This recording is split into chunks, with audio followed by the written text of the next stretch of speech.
Hey guys, and welcome to my shabby little kitchen. In this video, I'm going to talk you through how I'm going to be setting myself up for the next 8 weeks. First of all, whenever you're starting a journey like this, it can definitely be daunting not knowing where to start, which is why we are creating these videos to really, jump in the trenches with you, to walk it through everything that you kind of need to know, and show you that there are no, magic tricks when it comes to getting results. It comes off being consistent over time and making sure you're putting time and effort into the strategy. So let's start by first of all going through what my specific goals are. So I had a really good think about my goals and what I wanted to get out of the next 8-week challenge. I thought, yes, I could aim just to be maintaining, that would be great. I could go through a bit of a building phase of really jamming up my food and trying to put on a bit more muscle, or I could focus in on that last little bit of weight loss that's still kicking around after having Sky. So sure enough, I thought, you know what, let's pull off those last 2 kilos and really see where I can get my body composition. Now that will mean that I'm going to be getting quite lean. At the moment I've got around 11 kilograms of body fat on my frame. I'll be aiming for about half a kilo per week. But obviously over the 8 weeks, I'm probably going to set up my calories in such a way that I'm going to give myself a 1-week diet break. And I'm going to be talking about the reasons why I'm doing that in just a moment's time.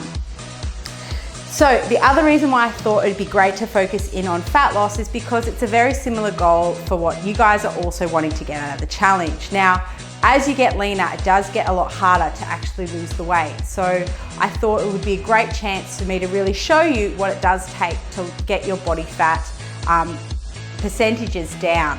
And it does take quite a bit of work. Having said that, it really is based on where you're starting from. So say for example, you haven't been in the gym over the last few months, you're coming in pretty fresh, you haven't really been doing anything very specific with your nutrition. You know that there's been a few things nutrition-wise that have been tripping you up, you've kind of been YOLOing it, then you probably don't need to implement as many extreme measures as what somebody is doing who has been in the gym, who has seen weight loss already occur. And the reason for that is the law of diminishing returns. So the closer you get to, your end results, the slower those results will come. So what I'm about to go through in terms of the things that I need to do, that's based on where I am currently at, being that I've got a lot of nutrition habits that are really quite dialed in, and I'm already training quite frequently throughout the week. It really is focusing in on those 1% differences that are going to make a huge difference to actually help me see weight loss occur, versus you that maybe hasn't been in training. So let's put this back into context. So in terms of my training, I am going to be focusing on hitting 5 weight sessions per week. And some of you might be going, whoa, that's a lot. Well, I already do 5. My body has acclimatized to doing 5 sessions, and that's just what I've gotten used to. However, I have planned out my programs. I'm going to be making sure I stick to them, that I'm not going to go off and decide to train what I want to train. I'm going to be trying to be really disciplined. I'm going to track my progress. I'm going to try and be adding in a little bit more weight every single week and really pressing the progressive overload. If you haven't been training, you might get perfect results of strength training 2 to 3 times a week. And I'd actually be advising you against training 5 times a week if you're only just getting into the gym, because your body is just not there yet. It probably needs more time to recover, versus my body that has a much faster rate of recovery because I have been in training. The next thing I'm going to be doing with my cardio is I do need to be making sure I'm keeping my steps up. Because my calories are going to be dropping down, I'm going to be tracking my steps and aiming to hit 10 to 12,000 minimum per day, which I do hit that quite well when I'm in the studio, but on the days that I'm not in the studio, I'm going to be making sure I'm going out and going for a walk, because that will help keep my NEAT up, my non-exercise thermogenesis, the amount of calories I'm burning from just existing. It will help keep that up as well. The other thing that needs to happen for me is I do need to implement some HIIT cardio sessions, and that's purely based off the fact of, if I just did the same thing as what I'm doing now, I probably am not going to see that much of a difference. So I've forgotten the saying, but if repeating the same thing and expecting a different result is basically the definition of insanity. It kind of is the same thing. So I do need to be incorporating some HIIT sessions. I'm going to be aiming for 2 30-minute HIIT sessions per week. By the time I account for a warm up and cool down, it'll probably look more like a 20-minute HIIT session. So that is more than enough to help stimulate fat loss. And again, depending on where you're coming in at, if you haven't been doing much in the gym, and you start implementing a few dietary changes, you may not need to actually implement those HIIT sessions. It really is up to you. So I'm going to be training 5 times a week. I'm going to be hitting my steps, and I'm going to be doing HIIT. So it's going to be really important that I prioritize sleep, and I make sure that I'm getting enough sleep in to get my recovery in, and enough downtime to be making sure I'm giving my body enough time to rest. Now, I'm also acknowledging where I'm currently at, in that I've got my hours a lot more settled with work. Sky is hopefully now sleeping through the night, so I'm in a much better position to really smash this challenge out.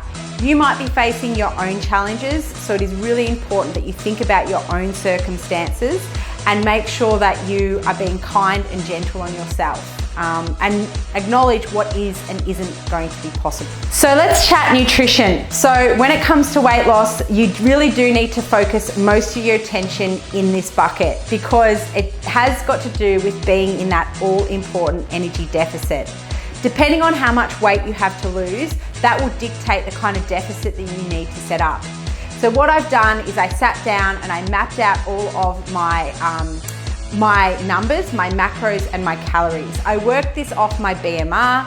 I was able to get a really good estimate of what my total daily energy expenditure is. And I have had my calories at maintenance for the last 3 weeks or so. So I do think that I am around true maintenance at around 2,200 calories. I then have implemented a 25% deficit. Now that is slightly higher than a zone 1, which is 20%. And the reason why I've done that is because I know that there might be a few situations that pop up where I might be eating a little bit more. I might have some days where my calories are a bit higher, so it will give me a little bit more of a buffer zone. And then, as I said, I am planning on having a full 1 week diet break in the middle of the challenge to help keep my basal metabolic rate up and give my body a little bit more of a chance to recover, as well as I find that having a diet break is a really good way of mentally preparing, making sure you're doing all the right things when you're actually in those diet weeks, because you know that you've got a week coming up off when you are able to eat a few more foods that you haven't been previously eating. I then sat down and I mapped out what I am able to eat in a day in terms of calories, macros, and then I planned meals that I actually really love to eat. And I use the same foods that I'm eating at the moment, but I've looked for some really clever ways to find calorie savings.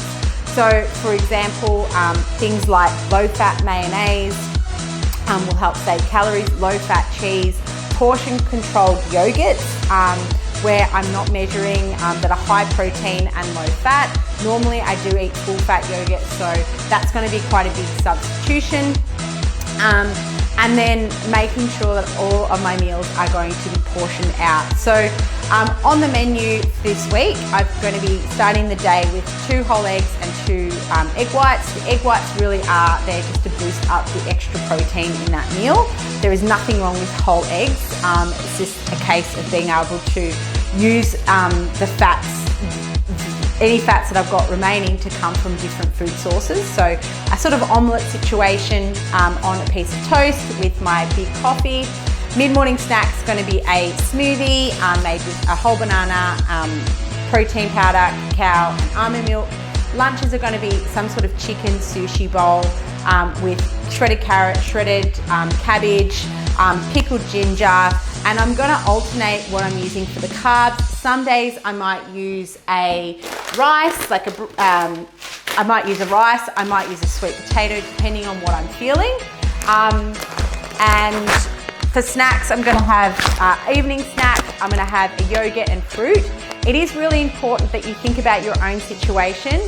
If you're finding that you are getting really, really hungry and and you're finding that your food is blowing out, it is really important that you take stock of what you're doing with your food. Like, a lot of people forget to actually plan a snack around that 3 or 4 o'clock time slot, and they end up reaching for a sugary biscuit, chocolate. It's because you're hungry, or it's because your lunch sucked. So it's really important you stop and you really think about the foods that you're eating, and make sure you plan around it. Like, at the end of the day, you don't need to track. I always say this. You just need to actually be critical of the foods that you're eating and how they're really actually serving you. So yogurt and berries for an afternoon snack, and then dinner is either going to be a lean beef or a salmon, a serve of carbs and vegetables. So for my dinner, I'm going to be prepping a keema curry, and that's a great option because there's no coconut milk, it's super delicious, and it's also baby friendly, and Sky enjoys it too. So when it comes down to like tracking your food, guys, it is about actually getting clever. And a question I get asked all the time is white rice or brown rice. Now, as you can see, I've got both options in the house, and I use them for 2 different reasons, and it has nothing to do with calories or macros. Simply the fact that I really like this when it's brown rice, when I make it into a salad, because it has a bit more of a nutty flavour, and I like white rice with a curry because it tastes delicious. If you actually look at the back of the pack and you start looking at the nutrition panels, and this is what I urge all of you guys to do over the next 8 weeks, is get smart. Brown rice is no more beneficial for weight loss than white rice. They have the same amount of calories. Yes, this has more fiber, but I'm going to be pairing up my curry with lots of veggies, which will help increase the dietary fiber. I also eat a lot of fiber throughout the day, so I'm not worried about that. In fact, eating too much fiber for me, I know my guts end up being a bit of a mess. So that's a reason why I like white rice. I also train and exercise, so I love having nice carbs that are there available to be absorbed by my muscles to help me to grow. So there is no difference between brown and white rice. It really depends on what you feel like. Yes, there is a difference in glycemic index and how quickly those sugars are broken down by the blood. However, as I just said, I'm going to be putting these with protein, with beef, and with vegetables. So that will slow down the rate of absorption anyway. So that's how I'm going to be setting myself up. I'm going to be spending the next hour or so meal prepping, and it's really up to you to find a system that works. I generally will meal prep for a 4-day period and plan to have the same lunches and dinners. Now, if say something pops up that say Jez decides to go, hey Ange, let's go out for dinner tonight, or hey Ange, can we have homemade pizzas instead? I plan and I change my macros on MyFitnessPal according to that. I'm not dogmatic. I just make sure that I'm hitting my macros within a range. So it is really important to understand that, because it's got to do with the averages across the week rather than hitting your macros specifically dead on per day. If you do have any questions about not knowing how to use MyFitnessPal, how to track your calories, make sure you go back and you watch those nutrition videos. They are there to help you along. So that's me, guys. I'm going to start getting prepping. Good luck, and please reach out if you've got any questions. So just to recap, I am Team Fat Loss. I'm going to be giving you guys weekly updates to let you know how I'm getting on, and let's smash this thing out together. Bye.